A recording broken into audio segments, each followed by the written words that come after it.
Olá! A mensagem desse vídeo é muito importante para quem está sofrendo com a chamada Covid longa e para profissionais de saúde. Se você ou alguém que você conhece ou até mesmo algum paciente seu está apresentando sintomas pós-Covid por mais do que 6 meses sem nenhuma melhora, veja se não é o caso de ter vindo a desenvolver a encefalomielite miálgica, também conhecida como síndrome da fadiga crônica. Neste vídeo explicarei um pouco sobre esta doença e apresentarei os critérios de diagnóstico atualizados. Recentemente, 21 médicos especializados na encefalomielite miálgica, ou também conhecida como síndrome da fadiga crônica, se reuniram para poder discutir as melhores práticas no atendimento de pacientes adultos que têm esta doença. A partir disto, em agosto deste ano, 2021, eles publicaram um artigo com orientações de consenso para profissionais de saúde. As informações deste vídeo foram retiradas deste artigo e eu deixarei o link para ele aqui na descrição. E por que essas informações são tão importantes para os profissionais de saúde, especialmente agora após o Covid-19? Porque muitos de nós, que eu me incluo nessa também, não estudamos essa doença durante a nossa formação. E qual é o impacto disso? Ao não reconhecer essa doença, e alguém apresentar sinais e sintomas para ela, a gente simplesmente não consegue desconfiar dessa doença e encaminhar esse paciente para profissionais que possam fazer um diagnóstico e preparar um plano de tratamento. Sem esse conhecimento, nós podemos fazer o diagnóstico errado dessa doença e confundi-la com outras condições. Nos Estados Unidos, por exemplo, 91% das pessoas afetadas pela encefalomielite miálgica não foram diagnosticadas ou tiveram o seu diagnóstico confundido com outras doenças, como a depressão, por exemplo. Tá, mas e o que é a encefalomielite miálgica ou síndrome da fadiga crônica? Eu não vou entrar no detalhe aqui nesse vídeo sobre a polêmica que existe em relação ao nome da doença. Ela é mais conhecida como síndrome da fadiga crônica, mas os especialistas no assunto e os próprios pacientes não gostam desse nome, gostariam que o nome fosse modificado, e por causa disso, muitos preferem usar o termo encefalomielite miálgica, embora esse termo não seja também o mais adequado para poder explicar essa doença. Então, ao longo do vídeo, pode ser que eu use um termo ou outro, mas eu estou falando exatamente da mesma doença. A encefalomielite miálgica é uma doença multissistêmica crônica que afeta milhões de pessoas em todo o mundo. Apesar de sua alta prevalência e natureza incapacitante, os programas médicos raramente cobrem essa doença no seu currículo. E as orientações que são passadas para os médicos em atividade muitas vezes estão desatualizadas ou inadequadas. Embora a etiologia exata desta doença ainda seja incerta, estudos mostram comprometimentos neurológicos, imunológicos, autonômicos e do metabolismo energético. Os exames médicos padrão, ou os mais básicos, geralmente retornam com resultado dentro dos parâmetros da normalidade. E isso já está acontecendo comigo.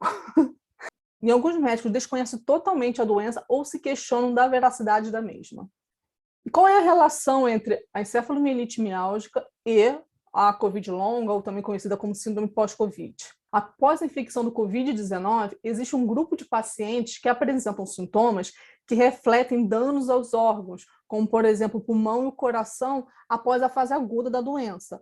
Porém, existe um outro grupo de pacientes que permanece sintomático por vários meses e apresentam debilidade, apesar de eles não terem evidências claras de tais danos em seus órgãos. Estudo com pacientes doentes 6 meses após a infecção leve ou moderadamente aguda do Covid-19 descobriu que cerca de 50% dos pacientes preenchiam os critérios diagnósticos para a encefalomielite miálgica. Uma revisão sugeriu que o número de casos de encefalomielite miálgica poderiam dobrar no mundo devido ao Covid-19.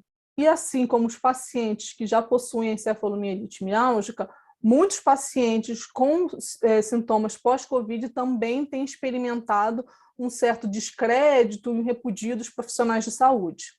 Já existe documentado na literatura que aproximadamente 80% dos pacientes com encefalomielite miálgica começaram o início dos seus sintomas após uma infecção viral. Em estudos prospectivos, identificou-se que entre 5% a 13% de pessoas infectadas com determinados patógenos vieram a desenvolver a síndrome da fadiga crônica nos meses subsequentes. E quais são, então, esses critérios de diagnóstico atualizados? Antes de explicar sobre isso, eu só quero dar um spoiler. Se isso aqui fosse uma cartela de bingo, eu estaria gritando bingo e estaria ganhando algum prêmio, mas não é o caso. Eu ainda não tenho diagnóstico, tá, da doença, estou investigando, mas são bem compatíveis esses sintomas com os sintomas que eu tenho tido. Em 2015, a National Academy of Medicine, NAM, criou critérios de diagnóstico mais atualizados. Então, os novos critérios exigem que o paciente tenha esses 3 sintomas que eu vou falar agora. O primeiro, uma redução ou comprometimento substancial na capacidade de se envolver em atividades ocupacionais, educacionais, sociais ou pessoais nos mesmos níveis anteriores à doença, que persistem por mais do que 6 meses e é acompanhada por fadiga, que geralmente é profunda.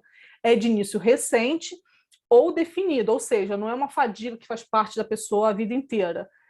Não é resultado de esforço excessivo contínuo, então a pessoa não está trabalhando muito, tendo feito alguma coisa em excesso que causa esse sintoma de fadiga, e não é substancialmente aliviado pelo descanso. Mesmo que a pessoa descanse, ela não consegue se recuperar o funcionamento dela como era anterior à doença.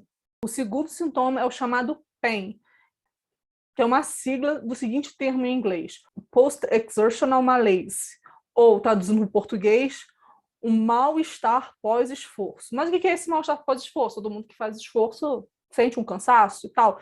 Não, eu vou até explicar esse sintoma com bastante detalhe, porque, primeiro, ele é diferente do que a gente está acostumado a sentir.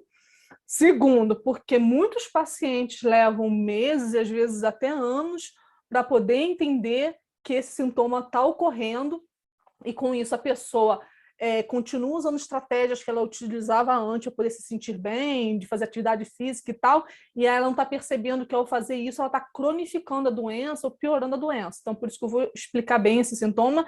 E terceiro, porque ter descoberto esse sintoma me ajudou muito. Eu fiquei durante meses achando que os meus sintomas eles eram aleatórios, que eu tinha semanas razoáveis, semanas boas, e depois, do nada, aparecia uma semana péssima, que eu tinha um monte de sintoma de novo, como se eu tivesse com Covid de novo. Então, entender esse sintoma foi a chave para eu perceber que, olha, eu acho que eu estou com a síndrome da fadiga crônica, vou precisar procurar especialistas que entendam desse assunto para poder ajudar a fechar o diagnóstico.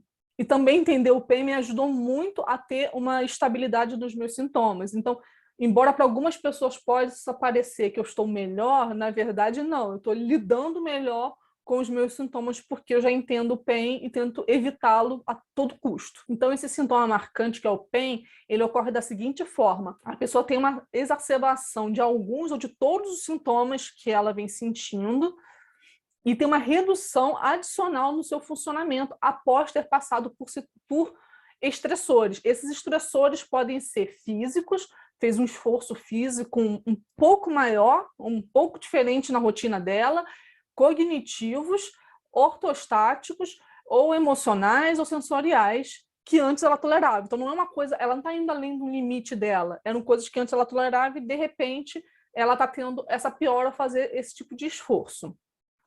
Então, o PEN é caracterizado pelo seguinte, ele pode ter um início imediato ou tardio. Então, a pessoa pode sentir essa volta dos sintomas, no meu caso, é como se fossem os sintomas que eu tive no Covid, né? E que, na verdade, são sintomas que as pessoas que têm fadiga crônica acabam sentindo também. Esse pode ocorrer de imediato, assim que ela faz o esforço. Então, assim, comigo, o que já aconteceu de eu sair para resolver alguma coisa de bicicleta, algo normal na minha rotina, que eu sempre fiz, só de ir e voltar, ter pedalado 10 quilômetros, eu chegava em casa e precisava dormir porque eu estava exausta. Ou esse sintoma também pode acontecer tardio. Então, ele pode acontecer em até 3 dias para algumas pessoas. Então, já aconteceu também da seguinte situação. Eu ter saído, pedalei, passei, andei, não sei o quê, voltei para casa, estava bem, tudo lindo, maravilhoso, fiz coisas, trabalhei, fiz coisas no computador, tal, fui dormir bem, estava super bem. Acordei no dia seguinte, fui tomar café da manhã, e aí dava como se fosse uma pancada assim no meu corpo, e um cansaço, e eu precisava deitar, e ter que ficar ali durante algumas horas, e para sair de casa ter que fazer um esforço. Aí eu ainda não estava entendendo o que estava acontecendo, eu tinha marcado para sair e tal, eu tinha que fazer um esforço absurdo para poder me levantar e me arrumar e sair, porque eu estava me sentindo exausta. Então, o PEN também tem duração prolongada, ou seja, ele pode durar algumas horas, dias, semanas ou até meses. Então, algumas pessoas, após fazer um determinado tipo de esforço, ela pode ter esse retorno dos sintomas dela, esse mal-estar, essa fadiga, e isso durar durante várias semanas ou até mesmo durante vários meses, até que essa pessoa consiga retornar à sua linha de base anterior. Mas não é anterior à doença, não, anterior a ter o PEN. E a intensidade ela é desproporcional para o tipo de esforço. Então, já aconteceu de eu estar cozinhando, o fato de estar cozinhando bater um cansaço absurdo e eu precisar deitar para poder descansar. Ou então, eu subir uma ladeira para poder visitar um determinado lugar mais rápido, num ritmo mais rápido, e eu não tinha, né, me dado conta que eu estava tendo esse PEN, no outro dia eu não consegui sair da cama. Né? Ou então, eu fui fazer uma trilha aqui de maneira super tranquila, e devagarzinho, assim que batia qualquer cansaço, eu parava, eu respirava, mas mesmo assim, quando eu voltei para casa, eu precisei dormir, e nos dias seguintes eu fiquei meio cansada, desacelerada, com dificuldade de pensar e tudo mais. Então, essa intensidade ela é desproporcional ao tipo de esforço. Eu já subi, já fiz essa trilha várias vezes na minha vida, nunca tinha acontecido nada disso. Eu já pedalei 10 quilômetros no ritmo que eu pedalei, e nunca aconteceu de chegar em casa e precisar dormir depois de pedalar. Então, a pessoa começa a perceber que ele é desproporcional para o esforço que ela fez. Aí um ponto, né, que algumas pessoas podem estar se questionando. Mas a fadiga pós-exercício e a dor pelos músculos, elas não são comuns com as pessoas? E sim, elas são comuns em pessoas saudáveis. E outras condições médicas também, né, como, por exemplo, na osteoartrite. Só que a piora após exercício do funcionamento e a constelação de sintomas, por exemplo, a gente tem sintomas de sono, de memória, de sensação semelhante a uma gripe, a pessoa fica com a garganta ruim, algumas ficam com os nódulos linfáticos inchados, alteração de humor, elas são observadas somente na encefalomielite miálgica.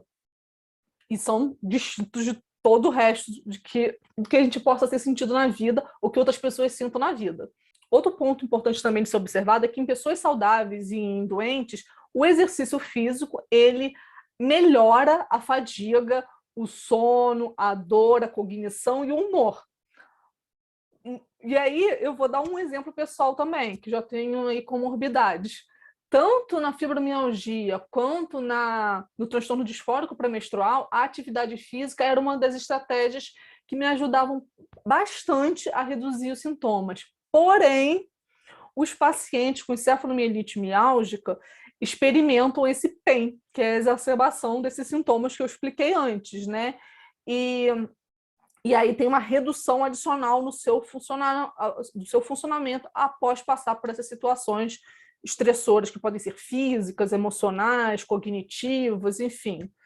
Essa é a diferença que se tem, e isso também foi algo que começou a me deixar muito desconfiada que alguma outra coisa estranha estava acontecendo comigo, porque eu tentava fazer atividade física para me sentir melhor e eu ficava pior e isso não fazia sentido nenhum. E já existem estudos que usam tanto os relatos dos pacientes como em comparação com medidas fisiológicas, e esses estudos mostram que essa queixa dos pacientes realmente é confirmada com as diferenças nos dados fisiológicos. E aí um outro ponto importante também de ficar atento é que alguns médicos no passado especulavam que essas limitações de esforço eram devidas ao descondicionamento físico ou um medo irracional de atividade física.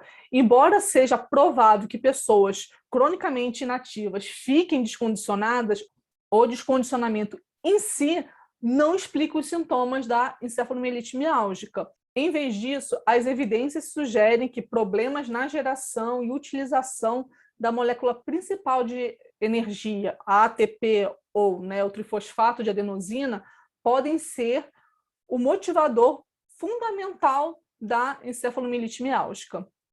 O terceiro sintoma, sono não reparador. Por mais que a pessoa durma 8 horas por noite, tenha cochilos ao longo do dia, durma muito no final de semana, esse sono ele não é reparador, a pessoa acorda ainda se sentindo muito cansada, é como se não tivesse dormindo, não dormiu bem à noite. Já falei desses 3 sintomas que eles são exigidos, agora tem 2 sintomas que a pessoa precisa apresentar um dos 2, né? E eu apresento os 2. Prejuízo cognitivo. Então, o que é esse prejuízo cognitivo? A pessoa tem uma dificuldade de concentração, de memória, ela esquece ou confunde palavras que são palavras comuns do dia a dia, a pessoa também escreve coisas erradas nos stories. Há um ano atrás, para fazer um roteiro de um vídeo como esse, geralmente eu não escrevia o texto inteiro, só fazia os tópicos lá, ou pequenas citações de coisas que eu precisava realmente falar. Para conseguir fazer, eu lia sobre o assunto, guardava na minha memória o que eu ia falar e falava. Para poder fazer esse vídeo, eu estou aqui com o roteiro todo escrito, porque eu esqueço, e mesmo lendo, eu esqueço as palavras do que acabei de ler. Então, esse é um sintoma que também aparece na encefalomielite miálgica. E o segundo é a intolerância ortostática, e eu vou explicar o que é isso. Em mais ou menos 95% das pessoas com síndrome da fadiga crônica, uma posição imóvel, ereta, por exemplo, a pessoa ficar em pé ou muitas horas, um período muito prolongado sentada, causará o agravamento dos sintomas, e como tontura, náusea, fadiga, palpitação e comprometimento cognitivo. Então, se a pessoa está em pé, ela ficar sentada ou, de repente, deitar de barriga para cima, pode aliviar os sintomas. Esse fenômeno que é chamado de intolerância ortostática e inclui outras condições, como hipotensão ortostática, síndrome de taquicardia ortostática postural e a hipotensão neural mediada. Os sintomas que relatei anteriormente devem ter, no mínimo, uma intensidade moderada e estarem presentes por pelo menos 50% do tempo durante um período de 6 meses. Sintomas adicionais incluem dor generalizada, sintomas semelhantes ao da gripe, como eu mencionei antes, dor de garganta, nódulos linfáticos sensíveis, hipersensibilidade a estímulos externos, por exemplo, comida, cheiro, luz, som, toque, produtos químicos, suscetibilidade a infecções, distúrbios visuais, sintomas gastrointestinais ou geniturinários, problemas respiratórios, como falta de ar, e problemas termorregulatórios. Os critérios do NAM permitem um diagnóstico proativo baseado nesses sintomas principais. Além disso, os especialistas nesta doença costumam usar os critérios do Consenso Canadense de 2003 e os critérios do Consenso Internacional da Encefalomielite Miálgica de 2011 para confirmar o diagnóstico. E qual é a abordagem de diagnóstica com os pacientes? Como não existe um exame de diagnóstico, um biomarcador que possa confirmar que a pessoa tem a doença, o diagnóstico depende do histórico médico e do exame físico, e pode exigir várias visitas ao médico. Exames e encaminhamentos para outros especialistas também são usados, principalmente para identificar diagnósticos alternativos ou comorbidades. Informações principais relacionadas à doença e os seus critérios de diagnóstico atualizados, eu apresentei nesse vídeo. Se você é um profissional de saúde, eu recomendo fortemente que você veja esse artigo, leia esse artigo. Ele está em inglês, mas você pode usar o tradutor do seu próprio navegador. Não é um artigo difícil, porque algumas pessoas ficam assim, artigo científico deve ser um negócio mais difícil de entender. Não é um artigo difícil de ler, de entender. Eu achei ele muito interessante. Ele tem várias outras informações que eu não pude passar nesse vídeo para ele não ficar tão longo, mas vocês me falam aqui se vocês têm interesse de saber dessas outras informações e quais delas vocês querem saber. Por exemplo, ele também dá informações de apoio ao diagnóstico, como, por exemplo, que perguntas a gente pode fazer para o paciente poder investigar cada um desses sintomas que eu relatei antes. Ele também explica estratégias para manejo dos sintomas, o que eu acho sensacional. Essas estratégias, inclusive, podem ser úteis, mesmo que a pessoa não tenha todos os sintomas que eu relatei antes, ou a pessoa não feche realmente um diagnóstico para encefalomielite miálgica. Essas estratégias podem ser úteis para qualquer pessoa com pós-Covid poder utilizar aí na sua recuperação. Uma coisa também interessantíssima que tem nesse artigo, principalmente para mim, né, porque eu sou psicóloga, terapeuta cognitivo-comportamental. Ele explica o porquê que a TCC, que é a terapia cognitivo-comportamental, e a terapia de exercícios graduados não devem ser oferecidos como tratamento para síndrome da fadiga crônica. Então, se vocês quiserem que eu fale mais sobre esses outros assuntos aí, e também fala sobre saúde mental, a relação com a depressão. Será que as pessoas que têm fadiga crônica, elas têm mais depressão do que pessoas com outras doenças ou a população em geral? Enfim, Se vocês tiverem interesse em saber mais, que eu fale mais sobre esse assunto, ou até mesmo, enfim, qualquer outra coisa que vocês queiram saber sobre esse assunto, coloca aí nos comentários que aí eu preparo os próximos vídeos.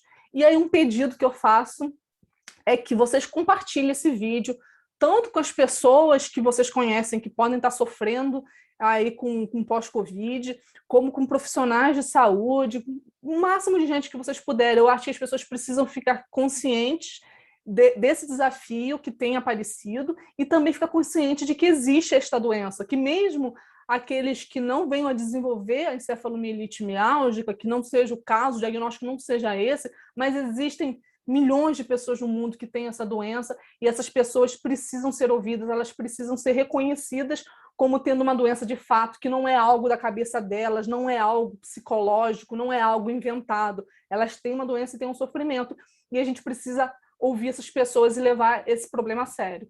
Então, é isso. Até o próximo vídeo.